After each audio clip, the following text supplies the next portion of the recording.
తాకట్లో ఉన్న మీ బంగారాన్ని విడిపించి ఆ రోజు ఆన్లైన్ రేటుకి కొంటాం. Sharma gold company.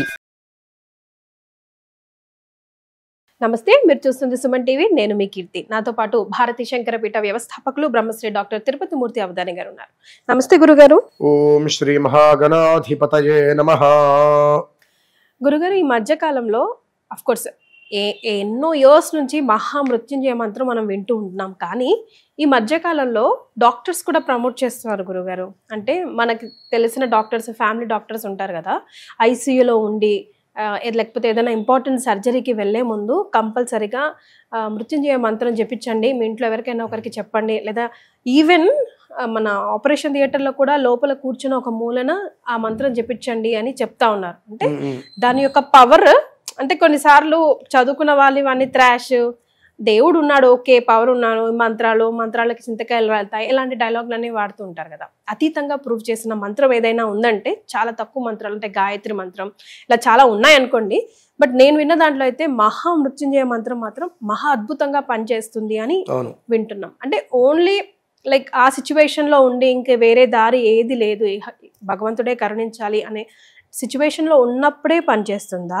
ఏ సిచ్యువేషన్లో ఈ మంత్రాన్ని పఠించాలి? అంటే ఆ ఎనర్జీని కూడా మనం రిసీవ్ చేసుకోవాలంటే దానికి కూడా మనం రెడీగా ఉండాలని విన్నాను గురుగారు.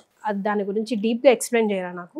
ఓం హౌం జూం సహ ఓం భూర్భువస్సువః త్ర్యంబకం యజామహే సుగంధిం పుష్టివర్ధనం సహజుః ఔం ఉర్వారుకమివ బంధనాన్ మృత్యోర్ముక్షీయమామృతాతు.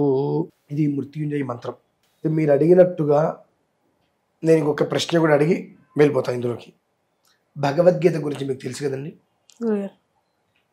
అది ఎప్పుడు వినిపిస్తూ ఉంటారు మామూలుగా. అది ఎక్కడైనా మనం విన్నామంటే మనకు వచ్చే థాట్ ఏంటి? వెంటనే ఎక్కడో ఎవరో పోయారనే అనుకుంటున్నాం గురుగారు. అది నిత్య పారాయణ గ్రంథం.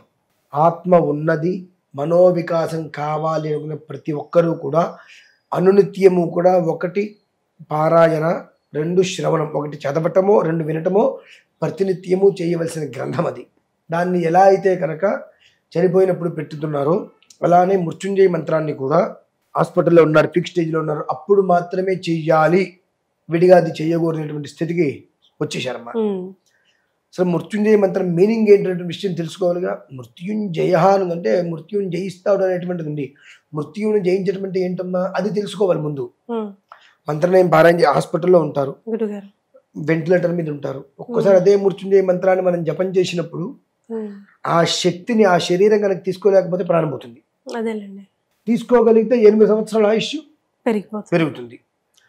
ఆ ఒక్క శరీరం హాస్పిటల్లో అచేతనంగా పడి ఉంటుంది, వెంటిలేటర్ మీద ఉంటారు, వాళ్ళకి సిలిండర్లు పెట్టిన ఏం చేస్తారో వాళ్ళకి తెలీదు. అచేతనంగా ఉన్నప్పుడు మనం చేసేటువంటి ఒక మంత్రం అనేటువంటి ఆ శక్తి ఆ లోపలికి ఆ మనిషి శరీరంలోకి ప్రవేశించినప్పుడు అది తట్టుకుంటుంది తట్టుకోదనే విషయం మనకు కన్ఫర్మేషన్ ఇవ్వకూడదండి. కర్మ ప్రారంభం తట్టుకునేటువంటి శక్తి ఆ శరీరానికి ఉన్నదా? వెంటనే తిప్పుకుంటుంది. 8 సంవత్సరాలు 8 సంవత్సరాలు అంటే ఆ మంత్రం యొక్క పవర్ 8 సంవత్సరాలు ఉంటుందంటారా మినిమం? ఇక ఏమీ లేదు అనుకుంటే 8 సంవత్సరాలు. ఎన్నిసార్లు చెప్పిస్తే?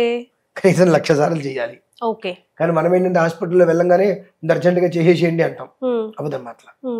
అయితే గురుగారు, ఇప్పుడు అక్కడ వెంటిలేటర్ మీద ఉన్న పర్సన్ అయితే చేయడు, ఎవరి కోసం ఎవరు పడితే వాళ్ళు చేయకూడదమ్మా.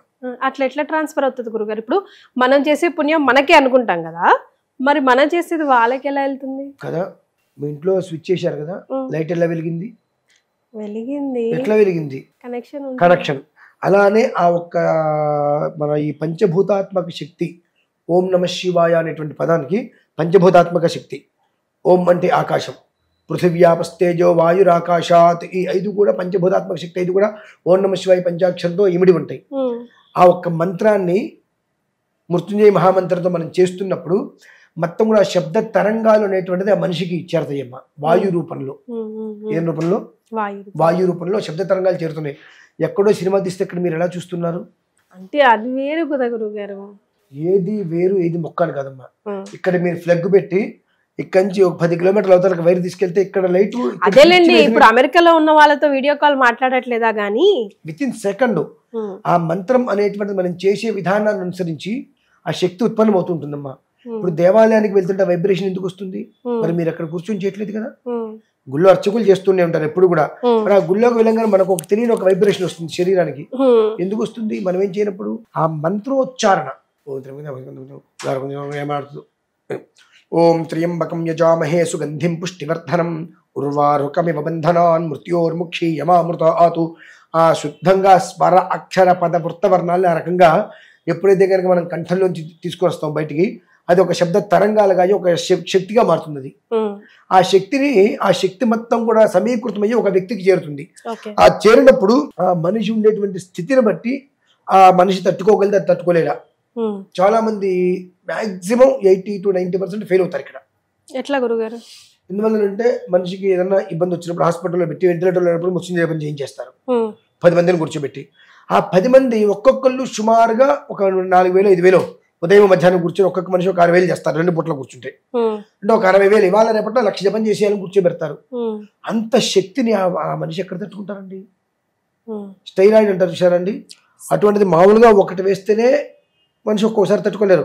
అటువంటిది కొన్ని కోట్ల ఎనర్జీ స్టైరాయిడ్ లాంటిది. ఇది పరిస్థితి అలాంటిది కదా గురుగారు. మరి ఇప్పుడు చెప్తా పెట్టుకోండి, మనిషి కాస్త అస్తవ్యస్తంగా అవుతున్నారు, అనారోగ్య లక్షణాలు వస్తాయని మనకు తెలుస్తుంది. ఆ తెలిసినప్పుడు నువ్వు మొదలుపెట్టు 10 రోజుల పాటు ప్రశాంతంగా.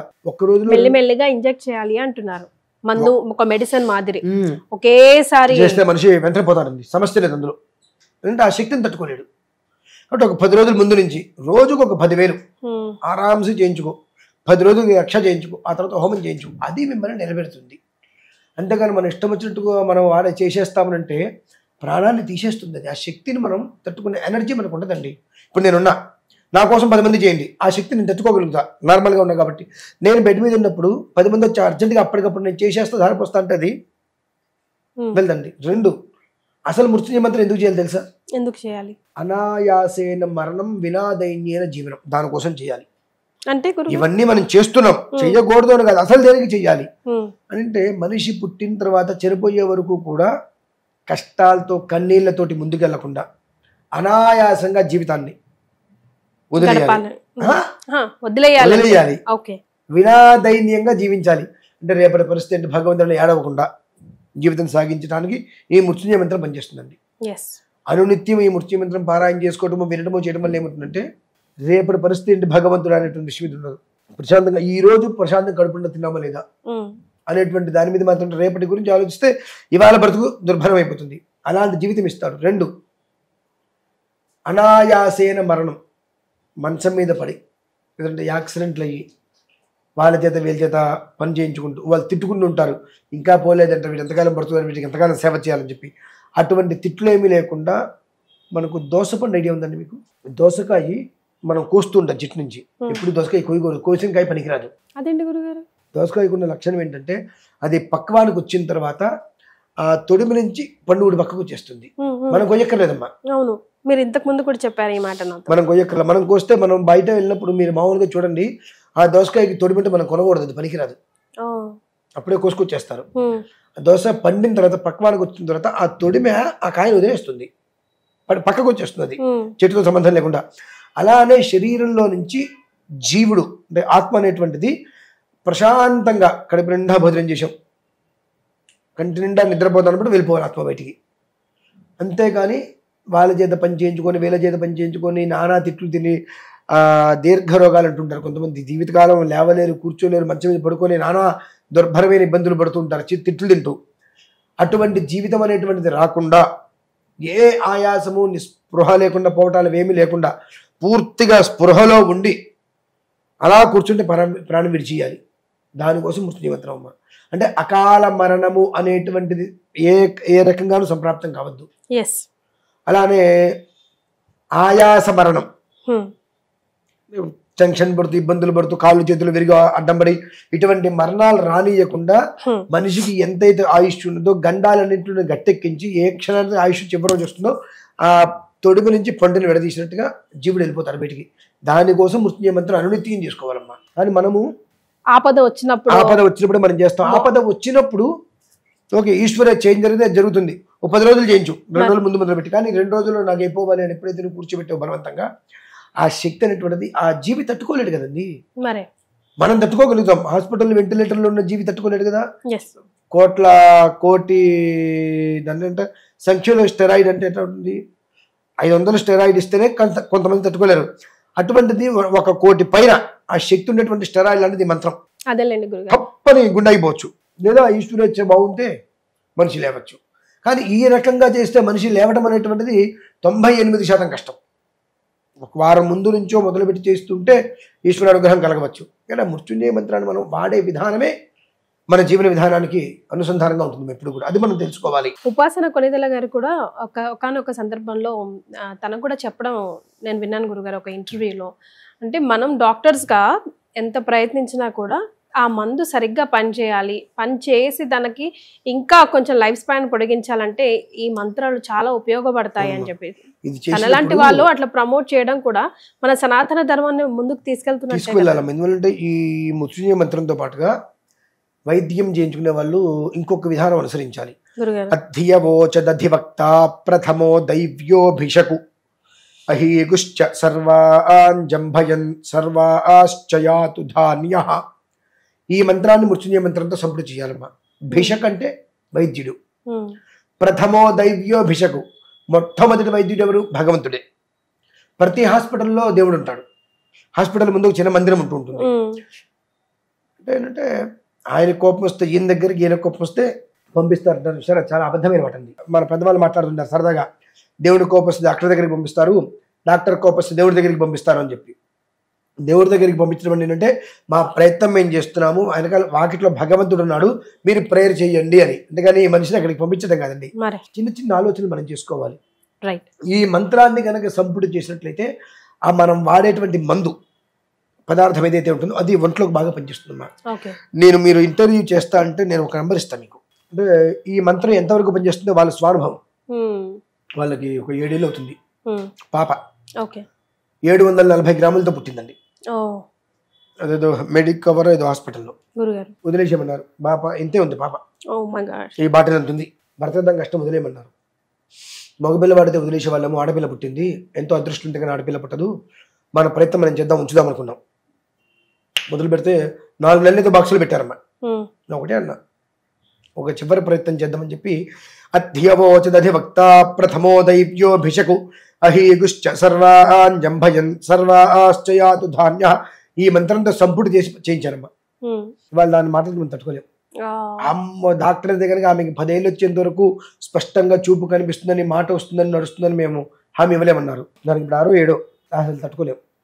క్లవర్ స్టూడెంట్, స్కూల్లో తెలియదు అనేటువంటిది లేదు. మీరు ఏదైనా ఒక బొమ్మకి ఇస్తుంటే చూసి ఇక్కడికి వేసేస్తుంది బొమ్మ. అది ఈశ్వరేచ్ఛమ్మ. అంటే ఒక శక్తి మనకులోకి రావాలంటే ఎప్పుడైతే ఒక మంత్రాన్ని తీసుకుంటామో ఆ మంత్రానికి ఉపమంత్రాన్ని ఒకటి జోడించాలి. ఆ జోడించినప్పుడు అంటే వేడి నీళ్ళకి చన్నీళ్ళలాగా ఒక దాంట్లో ఎక్కువ పవర్ వస్తే దాన్ని ఇది కంట్రోల్ చేస్తుంది.